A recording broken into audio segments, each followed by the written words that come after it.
اور قرار پکڑو اپنے گھروں میں، وقار کے ساتھ رہو اپنے گھروں میں، تمہاری اصل جگہ گھر ہے، باہر نکلنا تمہارا کام نہیں ہے۔ ہاں ضرورت ہو سکتی ہے، اس کا بعد میں ذکر آ جائے گا، لیکن فلسفہ کیا ہے؟ عورت کی اصل جگہ اس کا گھر ہے۔ جو ڈیوٹیز کی تقسیم کر دی گئی ہے اللہ کی طرف سے، اس میں عورت کا اصل مقام اس کا گھر ہے۔ میں حدیث سنا چکا ہوں کہ جب گھر سے عورت نکلتی ہے تو شیطان تاکتا ہے اس کو، اور پھر ظاہر بات ہے کہ اس سے جو فتنے پیدا ہوتے ہیں وہ سب شیطان کے ذریعے سے ہوتے ہیں۔ وَلَا تَبَرَّجْنَ تَبَرُّجَ الْجَاهِلِيَّةِ الْأُولَىٰ، اور جو جاہلیت تھی، اسلام کے آنے سے پہلے کا جو دور تھا، اس میں جس طرح تم بند سنور کر اور لوگوں کی نگاہوں میں آنے کے لیے نکلتی تھی، اب وہ طریقہ اختیار نہ کرو۔ دیکھیں یہ بھی ایک بڑا نفسیاتی نکتہ ہے۔ مرد کے اندر قوت ہے، وہ اپنی قوت کا ظہور چاہتا ہے، کبھی جی چاہتا ہے دیوار کو کندھا دے مارے، راستہ چلتے کسی کو لگا کندھا، قوت ظہور چاہتا ہے۔ عورت کے پاس سب سے بڑا سرمایہ اس کا نسوانی حسن ہے، جسمانی طاقت تو نہیں ہے نا، اس کے اندر ایک ارج ہے کہ اپنے آپ کو ظاہر کرے۔ اس کا نام تبرج، بروج کہتے تھے ان برجیوں کو کہ جو فصیلوں کے اوپر ہوتی تھی، اور ظاہر بات ہے دور سے مسافر آ رہا تو پہلے تو برجی نظر آتی تھی نا، تو نگاہوں میں آنا، نگاہوں میں کھپنا، یہ تبرج ہے۔ تو تم جس طرح پہلے بناؤ سگھار کر کے نکلا کرتی تھی، اور تبرج الجاہلیہ اب چھوڑ دو۔ وَأَقِمْنَ الصَّلَاةَ وَآتِينَ الزَّكَاةَ، اور نماز قائم رکھو، زکات ادا کرو۔ وَأَطِیعْنَ اللَّهَ وَرَسُولَهُ، اور اللہ اور اس کے رسول کی اطاعت پر کاربند رہو۔ اب آئے الفاظ جو اہم ترین ہے، انما یرید اللہ لیذھب عنکم الرجس اہل البیت ویطہرکم تطہیرا۔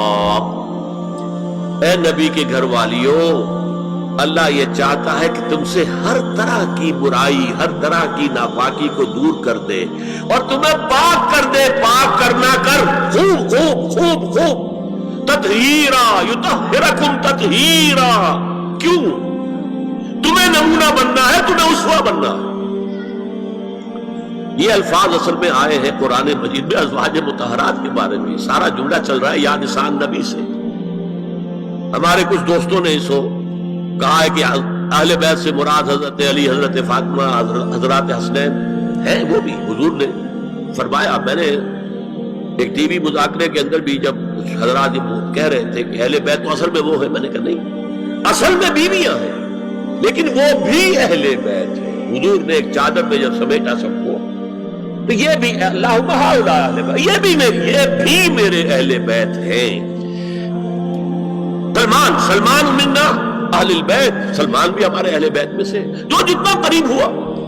لیکن قرآن میں یہ لفظ آتا ہے صرف بیویوں کے لیے، ازواج کے لیے۔ یا ایھا الذین آمنوا لا تدخلوا بیوت النبی حتی یؤذن لکم، اہل ایمان نبی کے گھروں میں داخل نہ ہوا کرو جب تک کہ اذن نہ دیا جائے۔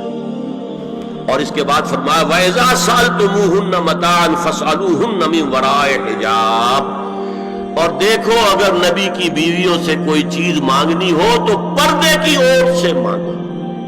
یہ حجاب کا لفظ آیا ہے جس کو کہا جاتا ہے کہ حجاب کا کوئی حکم قرآن میں ہے ہی نہیں۔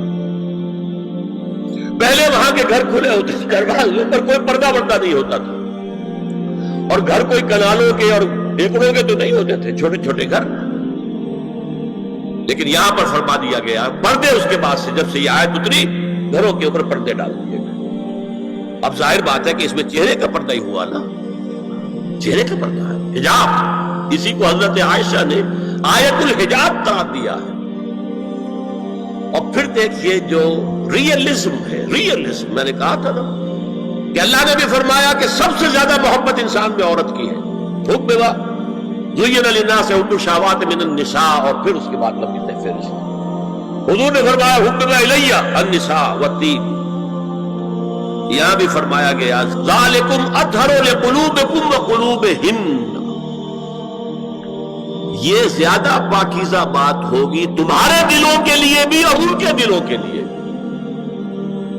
اگر نبی کی بیوی بے حجاب تمہارے سامنے آ جائے گی تو وہ نبی کی بیوی ہے اور ازواج مطہرات ہونے کی حیثیت سے تمہاری ماں بھی ہے، لیکن ایک عورت بھی تو ہے، اور تم چاہے صحابی ہو کچھ بھی ہو، تم مرد بھی تو ہو۔ یہ مرد اور عورت کے درمیان جو کشش ہے یہاں بھی اس کا ساس۔ نبی کی بیویوں کو بھی یہ نہیں کہا کہ اس سے ماوراء ہے، معصوم تو کوئی نہیں نبی کے علاوہ، وہ تو اللہ کہہ رہا ہے ہم تمہیں پاک کر دینا چاہتے ہیں، پوری طرح پاک کر دینا چاہتے ہیں تاکہ تم تمام خواتین امت کے لیے اسوہ بن جاؤ۔ فرمایا یہ جو پردے کی اوٹ سے کوئی شے لینا دینا ہے، اس سے یہ تمہارے دلوں کے لیے بھی زیادہ پاکیزہ بات ہے، ان کے دلوں کے لیے بھی۔ یہ ہے اللہ تعالیٰ کا حکم سورہ احزاب کے اندر۔ اس کے بعد اسی سورہ احزاب میں اس سے جو مستثنا ہے، گھروں میں اذن لیے بغیر بھی داخل ہو سکے، جن کے سامنے ازواج مطہرات اپنے کھلے چہرے کے ساتھ آ سکتی تھی، ان کی ایک فہرست دی گئی۔ یہ مختصر فہرست ہے۔ لا جناح علیہن فی آبائہن ولا ابنائہن ولا اخوانہن ولا ابناء اخوانہن ولا ابناء اخواتہن ولا نسائہن ولا ما ملکت ایمانہن واتقین اللہ ان اللہ کان علی کل شیء شہیدا۔ کوئی حرج نہیں ہے ازواج مطہرات پر ان کے باپوں کے سلسلے میں۔ ابو بکر آئے تو جائے سیدھے حضرت عائشہ کے حجرے میں، کون روکے گا؟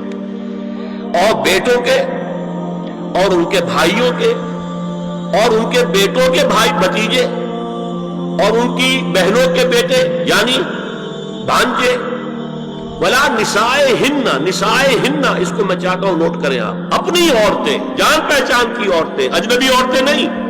اس پر مزید گفتگو ہوگی سورہ نور کے حوالے سے۔ ولا ما ملکت ایمانہن، اور جو ان کے ملک یمین ہے، ان میں ایک رائے یہ ہے کہ مراد صرف باندیاں ہیں اور ایک مراد یہ ہے کہ اس میں مرد غلام بھی شامل ہیں۔ ایک رائے یہ ہے کہ مرد غلام جب تک کہ ابھی وہ بالغ نہ ہو، بچہ ہو۔ بہرحال یہ آراء ہے علیحدہ۔